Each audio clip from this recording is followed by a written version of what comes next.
네, 우리가 사무엘상 오랫동안 묵상했는데 드디어 이제 마무리하게 됩니다. 39주 동안, 오늘까지 39주 동안 살펴봤는데요. 이 사무엘상의 끝이 참 비극입니다. 안타깝게도 이스라엘의 초대 왕이었던 사울의 비참한 죽음으로 기록되어 있는 것을 보게 됩니다. 이전 내용을 통해서 우리가 살펴본 바대로 지금 다윗은 끊임없이 자기를 죽이려고 하는 사울 왕에게서 도망치기 위해서 하나님께 묻지 않고 블레셋 땅에 망명 가 있는 상황이었죠. 그래서 자신의 의도와 다르게 동족과의 전쟁에 참여를 강제로 하게 될 뻔하다가 하나님께서 아예 다윗을 그 상황에서 배제시키십니다. 만약 그렇게 하지 않으셨다면 다윗은 거부하다가 블레셋에게 죽든지 아니면 자신의 생명을 지키기 위해 동족들을 죽임을 통해서 이스라엘의 그 왕이라는 자격을 다시는 얻지 못할 그런 아주 부끄러운 일을 할 뻔했습니다. 그리고 만약에 구경꾼으로 있었다 할지라도 하나님께서는 이 31장 사건을 통해서 사울 왕을 심판하고자 하시는데 만약 그 자리에 다윗이 그냥 참관만 하고 있었다 할지라도 훗날 다윗은 그 동족들에게 절대로 왕으로 추대받거나 존중받기 힘든 지경에 이르게 됩니다. 근데 하나님께서 은혜 가운데 개입하셔서 다윗을 아예 배제시켜 버리십니다. 그리고는 다윗을 마치 그 상황 속에서 저 멀리 치우신 다음에 이 31장을 통해 하나님이 나는 이런 하나님이다 라고 아주 엄하게 뭔가를 말씀하시는데 오늘 우리가 주목할 부분이 바로 이 내용입니다. 자, 우리 한번 1절을 보시면요. 블레셋 사람들이 이스라엘을 침해 이스라엘 사람들이 블레셋 사람들 앞에서 도망하여 길보아 산에서 엎드려져 죽으니라. 참 비참한 내용으로 되어 있습니다. 지금 원래 이스라엘 백성들의 그 일반적인 전쟁의 패턴을 보면 위험이 다가옵니다. 그럼 누구에게 엎드려 기도해야 됩니까? 하나님께 도움을 요청합니다. 그러면 하나님께서 어떻게든 방법을 알려주십니다. 그대로 하면 승리했어요. 늘 하나님께 기대면 하나님께서 도와주시는 이게 하나님 의존적인 삶. 그 이스라엘은 원래 이런 백성으로 하나님이 만드셨어요. 근데 지금 사울 왕 하나님 무시하죠. 그리고 이스라엘 백성들 왕이 그런데 이스라엘 백성들이 특별히 잘할 것 같지도 않습니다. 그냥 분위기 자체가 마치 하나님이 없는 것처럼 그렇게 자신들의 힘으로 전쟁에 돌입했다가 많은 사람들이 죽게 됩니다. 이 구절을 보면 참 하나님께서 사울 왕에게 어떤 메시지를 딱 주고 계시는 것을 보게 되는데요. 사울이 왕으로 임명된 다음에 하나님께서 공식적으로 내리신 명령, 첫 번째 명령이 뭐냐 하면 블레셋과의 전쟁이었습니다. 근데 지금은 하나님을 무시하고 하나님을 버린 이 사울 왕이 하나님께 심판을 당할 때 그때 사울 왕에게 주셨던 사명의 대상 아닙니까? 그 사명의 대상이 도구가 되어서 이제는 사울 왕을 심판하는 그런 비참한 일이 오늘 31장에서 벌어집니다. 사실 하나님을 무시한다고 하지만 종교행위 똑같이 있었고 이제 우리식으로 말하면 주일날 모여서 찬양하고 말씀 듣고 기도하고 예물도 드리고 헌신하고 다 했어요. 다 했습니다. 만약에 이 시대에 이방 민족과 같은 사람들이 옆에서 보고 있으면 이스라엘은 늘 그냥 그렇게 하나님을 섬기는 백성들로 알았을 겁니다. 실제로 전쟁을 할 때 보면 다른 민족들은 자연스럽게 어떻게 해석하냐면 이스라엘은 히브리 민족은 하나님 여호와라고 하는 그 신이 함께 있는 그런 민족으로 그렇게 그냥 자연스럽게 알 정도로 일반적인 종교행위는 사라지지 않았어요. 그런데 사울 왕은 하나님을 무시했던 그리고 이스라엘 백성들도 하나님을 무시했다는 것에 우리가 좀 조심해서 봐야 되겠습니다. 그래서 우리가 사무엘상의 가장 핵심적인 주제 이제 뒤에 보겠지만 사무엘상 2장 30절 나를 존중히 여기는 자를 내가 존중히 여기겠다. 하나님의 이 약속 그리고 나를 업신여기면 내가 경멸하리라. 하나님의 축복과 하나님의 심판의 메시지가 함께 있는 결국 사무엘상에 국한된 말씀이 아니라 창조 이전부터 이 세상이 마친다 할지라도 이 하나님의 통치 방식은 변하지도 않고 멈추지도 않고 늘 동일했던 이 하나님의 다스리심 이 기준이 정말인지 아닌지 계속해서 증명되면서 나타났는데 결국 이 사울 왕은 하나님을 존중하지 않다가 하나님께서 주셨던 경고가 그대로 실현되어 인생을 마치게 됩니다. 자, 이러다 보니 전쟁의 결과도 좋지 않죠. 지금 금방 본 1절 말씀처럼 정말 많은 사람들이 사망하게 됩니다. 자, 2절 한번 보겠습니다. 이제는 사울 가문에 대한 이야기가 나오는데요. 블레셋 사람들이 사울과 그의 아들들을 추격하여 사울의 아들 요나단과 아미나답도 또 말기수아도 죽였답니다. 자, 3절 보겠습니다. 3절 보시면요. 사울이 패전하며 활 쏘는 자가 따라잡으니 사울이 그 활 쏘는 자에게 중상을 입은지라. 자, 우리가 이 31장을 읽으면 그냥 전쟁이 있었네, 이런 일이 있었네, 사울왕이 죽었네 이렇게 읽혀집니다. 한글 성경은 그렇게 읽혀집니다만 원래 히브리어 원어 성경은 사용된 단어들과 문법을 보면 어떻게 되어 있냐 하면 블레셋이 사울 한 사람을 죽이기 위해서 모든 힘을 막 투자하고 있는 그런 에너지가 담겨 있어요.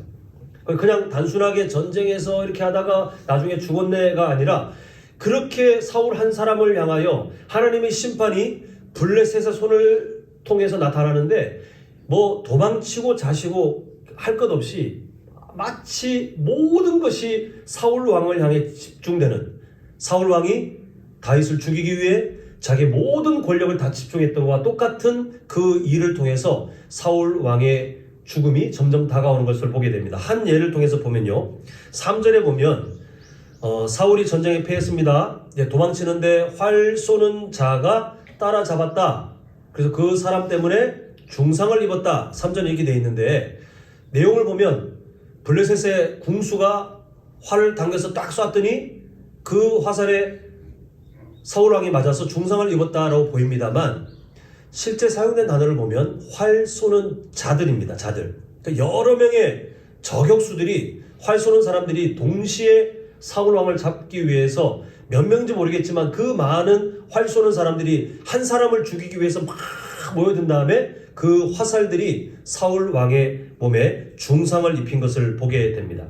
자, 이제 4절 한번 보시면요. 사울이 죽어가면서 이렇게 부탁하죠. 그가 무기를 든 자에게, 이제 왕 옆에 항상 왕의 무기를 들고 다니는 그 사람이 있었는데, 네 칼을 빼어 그것으로 나를 찌르라. 할례 받지 않은 자들이 와서 나를 찌르고 모욕할까 두려워하노라 하나, 무기를 든 자가 심히 두려워하여 감히 행하지 않았다. 그리고 사울은 자결했다. 이런 내용이 있습니다. 그때 당시 문화에 따르면 전쟁을 했습니다. 상대방 이제 왕이 잡히잖아요. 그러면 항상 본보기를 행합니다. 그래서 막 다른 우리 예전 그 구약 성경에 보면 뭐 손가락을 자르고 목을 자라서 그 걸고 그런 잔인한 행동들을 왜 했냐면 우리한테 대들면 이렇게 돼. 이거를 본보기로 다른 민족들에게, 이 시대는 힘의 원리만 작용했거든요. 힘이 있으면 되는 거예요. 힘이 정의였기 때문에 그것을 과시하기 위해서 전쟁에 패한 왕은 심각한 그런 모욕과 고문을 당하다가 결국은 비참하게 죽게 됩니다. 그래서 알다 보니 사울 왕은 그 무기를 들고 따라오는 사람에게 그 사람들에게 죽는 것보다 그냥 네가 날 죽여라 라고 했을 때에 그 사람은 어떻게 왕을 죽이냐고 못할 때 이 사울 왕이 자결을 하고, 그리고 그 무기를 들고 온 사람도 5절에 보면 따라서 자결하는 것으로 이렇게 이 사울 왕의 죽음이 일단락되는 것을 보게 됩니다. 자, 이쯤 되면 이런 의구심을 혹시 갖지 않으십니까? 다윗은 대체 뭘 하고 이렇게 동족이 어려움을 당하고 있는데 가만히 그냥 그렇게 있는가? 자, 우리는 이미 이전 사건을 통해서 다윗이 어떤 사건을 겪었는지 아십니다. 집에 돌아갔더니 아말렉 족속에 의해서 집이 다 불타고 가족들은 노예로 잡혀가고 또 그거를 구출하고 이런 과정의 사건도 있었고, 그리고 지금 이 전쟁이 일어나고 있는 장소와 다윗이 있는 장소는 아무리 빨리 와도 꼬박 4일을 달려와야 도착할 수 있는 먼 거리예요. 그래서 다윗은 알 방법도 없고 알았다 할지라도 어떻게 도울 수도 없는, 그래서 하나님이 아까 제가 이런 말씀 드렸죠. 아예 배제시키셨다라고 하신 거. 이 장소에 오는 것도 문제지만 와도 애매한 상황이에요. 그래서 하나님은 이 하나님께서 이스라엘과 특히 사울 왕을 심판하시는 이 심판의 장소에 다윗을 그 어떤 연관성도 나타나지 않도록 멀리 보내버리셨기 때문에 알 방법이 전혀 없습니다. 자, 이제 8절을 보겠습니다. 전쟁이 끝났습니다. 자, 이튿날 블레셋 사람들이 죽은 자를 벗기러 왔다가 사울과 그의 세 아들이 길보아 산에서 죽은 것을 보고, 자, 그 다음에 참 잔인하지만 그래도 좀 주목을 하겠습니다. 9절. 사울의 머리를 베입니다. 참수해요. 그의 갑옷을 벗기고 자기들의 신당과 백성들에게 알리기 위하여 그것을 블레셋 사람들의 땅 사방에 보내고, 지금 어떤 일이 있냐면 이제 이때 당시 문화입니다. 또 블레셋은 그런 잔인함이 있었는데 사울 왕의 시신을 발견하고는 목을 참수해서 그 블레셋 자신들의 동족들에게 뭐 요즘은 뭐 그냥 방송이 되니까 이렇게 하였다라고 뉴스 한번 나가고 뭐 하면 좋겠지만 이때 당시에는 그렇게 할 수 없는 상황 아닙니까? 그래서 이들이 했던 방법이 뭐냐 하면 적국의 왕의 목을 벤 다음에 그 목을 무슨 택배 돌리는 것처럼 이 지역에도 보내고 이 지역에도 보내고 택배를 돌리는 것처럼 보내면 그것을 보고, 아, 우리가 이스라엘이라는 나라에게 큰 힘을 발휘해서 이겼구나. 그렇게 서로의 승전 소식을 나누는 방법이 바로 이런 잔인한 방법이었어요. 그리고 10절 보겠습니다. 그의 갑옷은 아스다롯의 집에 두고 그의 시체는 벳산 성벽에 못 박음해. 자, 갑옷을 아스다롯이라는 우상의 성전에 두는 것은 이때는 다 종교 전쟁으로 해석을 했는데 블레셋이 섬겼던 아스다롯이 여호와가 다스리는 이스라엘을 이기게 도와줬다는 거예요. 그래서 그 나라의 왕의 갑옷을 아스다롯 성전에 바치면서 우리를 도와주셔서 감사합니다 라고 자기들 나름대로 어떤 종교 행위를 하고 있는 모습이 나오고, 그리고 또 이거는 본복이죠. 그래서 블레셋의 한 지역의 성벽, 벳산에 있는 성벽에 그의 시신, 또 아들들의 시신을 못을 박아서 그 잔인한 장면을 본인들 나라 사람들이 보기에는 야, 이겼다. 그리고 다른 민족들이 소문을 듣기에는 야, 우리 블레셋한테 대들었다라는 큰일 나겠다. 이게 본보기를 삼기 위해서 그런 비참한 이 방법을 쓰는 것을 보게 됩니다. 자, 11절. 근데 지금 어떤 사건이 덧붙여지냐면요. 이렇게 그 사울 왕 가문의 비참한 최후로 끝나도 되는데 지금 그 뒤에 보면 길르앗 야베스 주민들의 이야기가 나옵니다. 자, 11절을 보시면 길르앗 야베스 주민들이 블레셋 사람들이 사울에게 행한 일을 듣습니다. 자, 12절. 모든 장사들이 일어나 밤새도록 달려가서, 지금 8글자 밤새도록 달려가서라고 되어 있지만 거리가 직선거리가 25km. 근데 사실은 더 멀고 길도 캄캄한 밤에 험합니다. 근데 이 길르앗 야베 사람들이 갑자기 사울을 위해서 목숨 걸고 이 먼 거리를 밤새도록 달려가서 뭘 하냐면 사울의 시신과 또 함께 못 박혀 있는 그 아들들의 시신을 그 블레셋 성벽에 박혀 있기 때문에 지금 블레셋 파수꾼들이 다 보고 있습니다. 잡히면 다 죽어요. 그런데도 목숨 걸고 그 시신을 수습해서 장사를 지내주는 것을 보게 됩니다. 그렇게 사건이 마무리되는데 이 사람들은 왜 그렇게 하고 있느냐? 아마 성경을 많이 보신 분들은 기억하실 텐데요.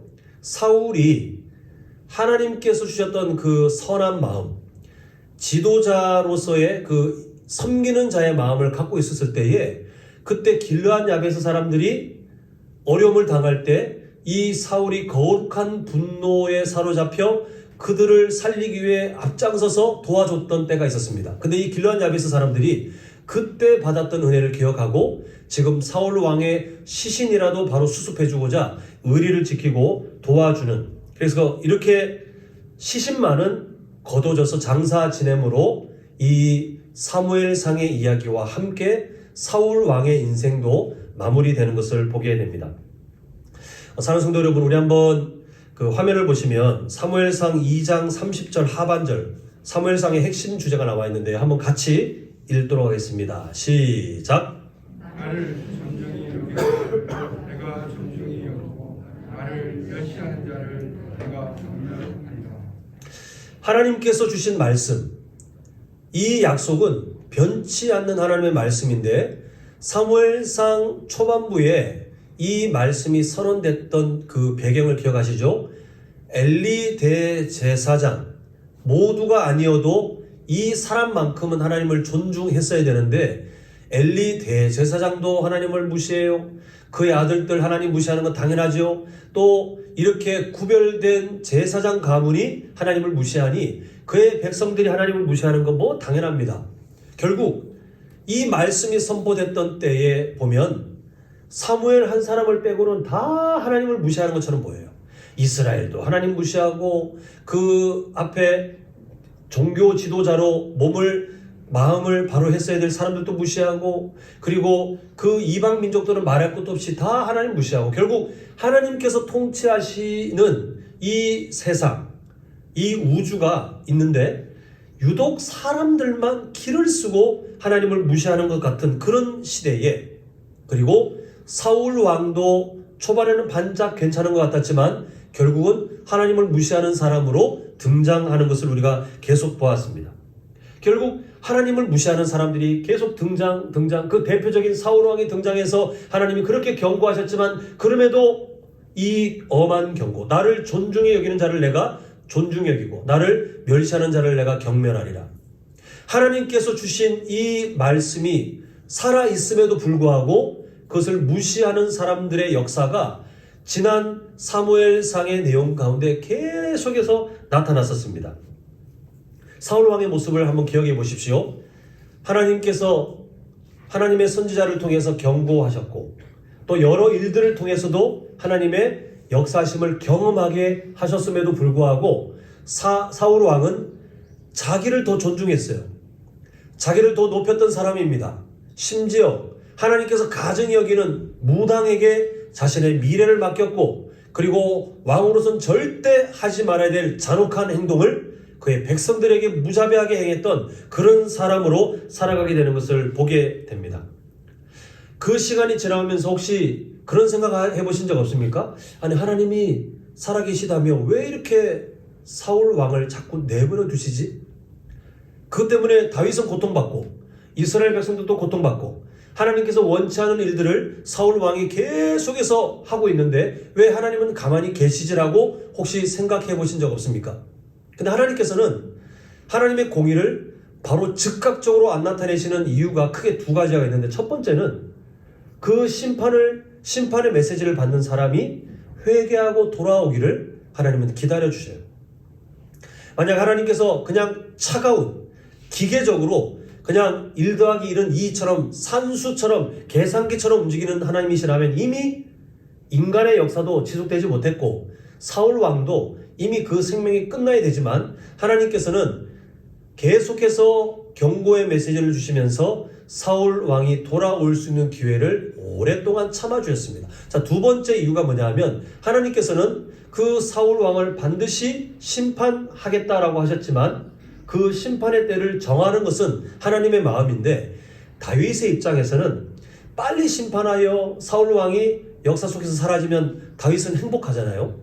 안전하잖아요. 그럼에도 하나님께서 자꾸 시간을 길게 하셨던 이유는 하나님께서 또 다른 선한 일들을 완성해 가시기 위한 이유 때문에 그렇습니다. 결국 이 두 가지 이유, 하나님께서 악한 사람에게 회개할 수 있는 기회를 주신과 동시에 하나님께서 이루실 어떤 일을 위하여 때로는 그 심판의 때를 뒤로 인내하며 참아주시는 그 일 때문에 사울 왕의 최후는 사무엘상 끝에 와서 드디어 이루어지는데, 하나님께서 우리에게 드러내시는 게 뭐냐면요, 내가 사무엘상 2장 30절을 통해서 존중함과 나를 멸시하는 것에 대한 심판이 정말 이루어지지 않는지 이루어지는지 내가 반드시 보여주리라 라고 말씀하시는 것이 바로 오늘 본문의 내용입니다. 모두가 무시하지만, 물론 소수의 하나님을 존중하는 사람도 있겠습니다만 비율로 따지면 세상도 무시하고 이스라엘도 무시하고 세워진 사울왕도 하나님을 무시하지만 하나님께서는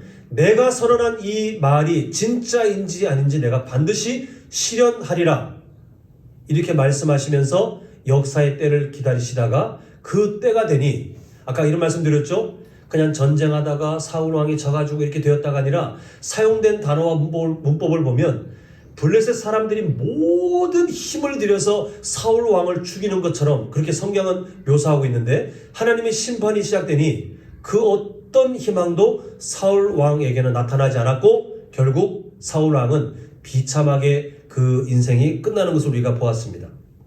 우리가 살아가는 시대도 마찬가지입니다. 한번 사방을 돌아보시면 과연 우리 시대가 하나님을 존중하는 시대로 보여지십니까? 밤에 적당한 높은 데 올라가면 여전히 십자가 참 많이 보여요. 근데 이 시대가, 이 민족이, 여수시가, 아니면 우리 교회에 있는 이 화장동이 과연 하나님을 존중하는 그런 시대, 그런 나라, 그런 지역으로 살고 있을 것 같습니까? 절대 아니에요.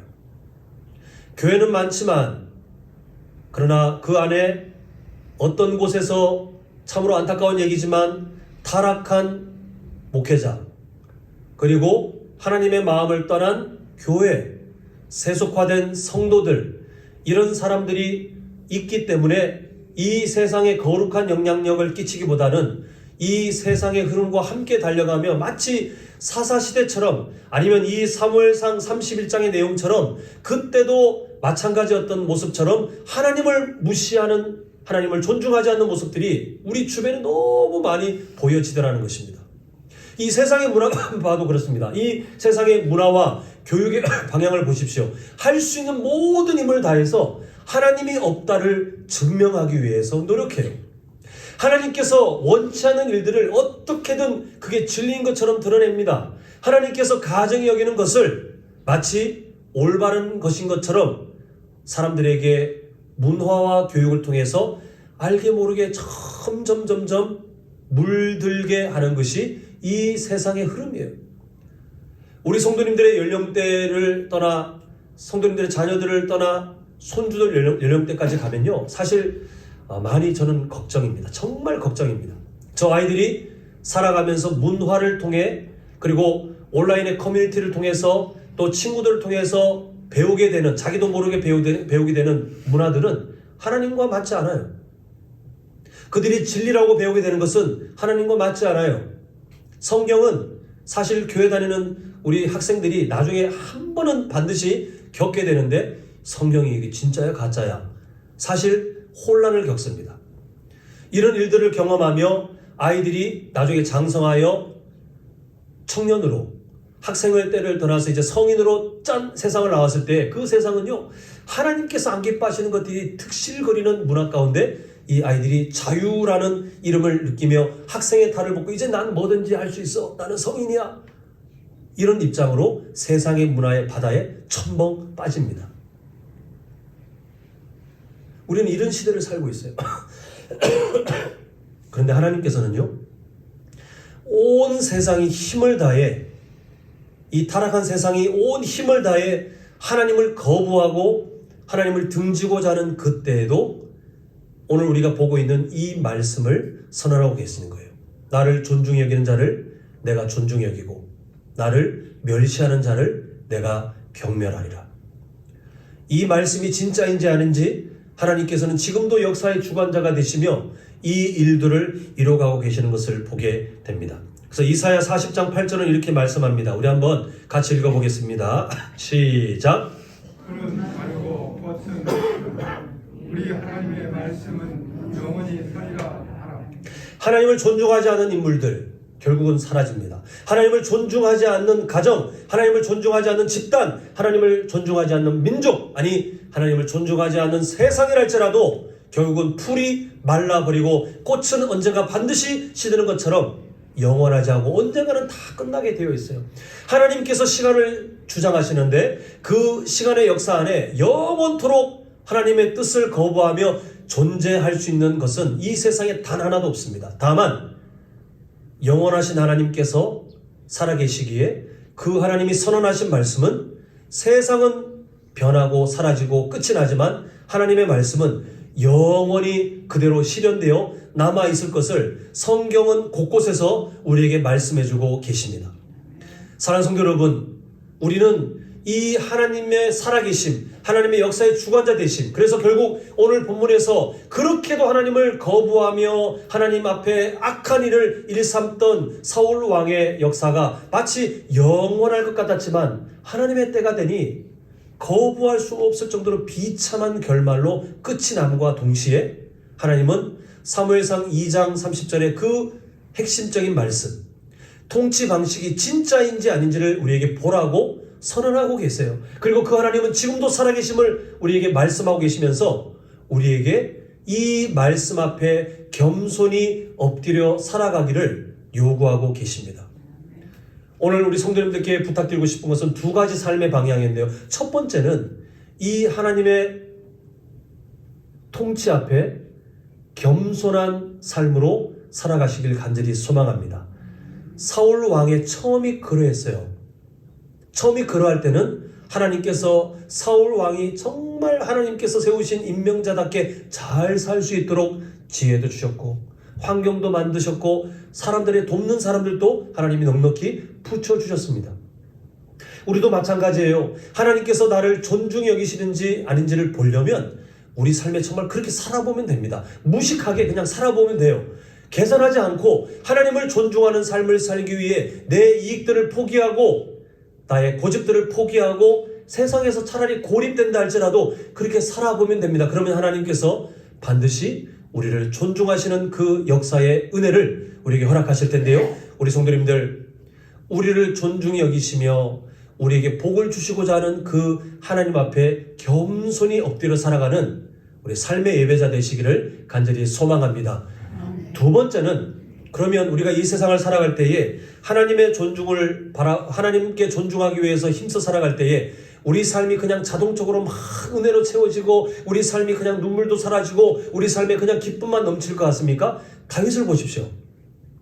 하나님께서 이스라엘 역사 가운데 다윗처럼만 살아라 라고 깃발처럼 딱 꽂아주실 정도로 다윗은 하나님 앞에 구별된 마음으로 힘썼던 사람이에요. 물론 연약한 점도 있었지만 그럼에도 우리에게 도전이 될 만한 그런 삶의 모습을 가졌던 사람입니다. 근데 그 다윗이 늘 기뻤던가요? 시편을 보면 눈물밖에 없어요. 눈물. 시편에 있는 다윗의 그 고백들을 쥐어짜면 눈물이 철철 넘치게 보여요. 우리가 이 하나님을 거부하고 하나님을 등지고 그리고 예수 그리스도는 신화라고 외치고 성경은 가짜라고 외치는 이 세상 속에 또 하나님의 말씀을 따라 하나님의 마음을 따라서 하나님을 존중하려고 사는 순간 우리는 많은 공격들과 많은 손해들을 감수해야만 합니다. 다윗이 그러했어요. 그렇게 살아갈 때 사방이 막힌 것처럼 보았어요. 그 다윗조차도 자신의 인생이 사방이 막힌 것처럼 보아서 어떤 때는 하나님께 막 화도 냈어요. 다윗이. 우리 성도님 아직 하나님께 화를 내신 적은 없잖아요. 그죠? 근데 다윗은 하나님께 막 화도 냈어요. 하나님은 그렇게 하신 적이 없지만 마치 하나님이 자기를 버린 것처럼 해석하며 하나님 앞에 막 울부짖어 화를 냈었던 적도 많이 있었습니다. 근데 그 다윗의 삶이 회복되었던 실마리는 항상 뭐냐 하면 늘 동일하게 역사하셨던 그 하나님을 향하여 믿음의 눈을 다시 일으켜 세울 때 다윗의 상황은 변화되지 않았지만 다윗의 입에는 찬양이 시작되었고 감사가 다시 회복되었고 그 이후에 하나님의 기적들이 다윗의 삶에 다시 나타나게 된 것을 보게 됩니다. 그래서 성도님들께 두 번째로 부탁드리고자 하는 것은 우리 성도님들의 인생의 소망을 신실하신 하나님께 늘 두셨으면 좋겠어요. 때로는 우리가 연약한지라 이렇게 말씀 앞에 우리가 아멘으로 이 말씀을 받지만 삶의 어려움과 또 내 스스로 해결하지 못하는 어떤 절망들, 우울감들이 내 삶을 덮칠 때에 우리는 바로 감사를 회복하기 힘듭니다. 이게 그냥 우리의 원래 모습이에요. 그러나 그때 다시 그 눈물을 멈추고 일어날 때에 세상 사람들은 다른 거에 자꾸 소망을 둡니다.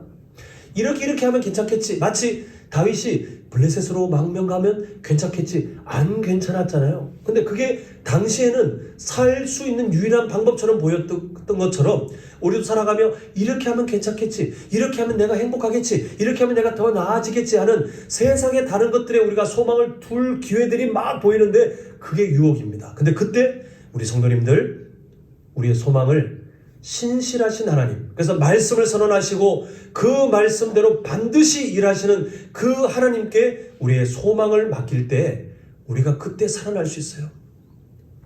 오늘 사무엘상 31장은 비극적인 내용으로 끝나고 있지만 그러나 반대로 무엇이 드러나고 있냐면 말씀하신 하나님이 과연 그렇게 일하시는지, 아니 하나님께서 선언하신 말씀이 정말 실현되는지 안 되는지를 너무나도 명확하게 드러내고 있는 본문이 사무엘상 31장의 내용인데요. 성경 66권은 우리에게 주신 하나님의 약속입니다. 그 약속을 붙들고 실현하시는 하나님은 우리에게 오늘도 나타나셔서 내가 그렇게 일하는지 안 하는지 나에게 소망을 두고 나를 따라와라 라고 우리를 초청하고 계시는데, 사랑하는 성도 여러분, 지금까지 그렇게 살고 계시잖아요. 앞으로도 더욱더 내 삶의 사소한 부분에까지 나의 소망을 하나님께 맡기되, 그때 잠시 우리의 삶이 우리를 다 가둔 것 같고 내가 아무리 고민해도 답이 보이지 않는 어떤 상황이 온다 할지라도 하나님은 신실하시며 풀은 마르고 꽃은 시드나 우리 하나님의 말씀은 어떡합니까? 말씀이 뭐라고 되어 있습니까? 영원히 서리라라고 선언된 그 약속처럼 하나님의 약속은 내 삶에 반드시 실현될 것이다 라는 믿음을 가지고 우리에게 주어진 하나님의 그 하루하루의 인생을 잘 살아내시는 믿음의 승리자들 되시기를 간절히 소망합니다.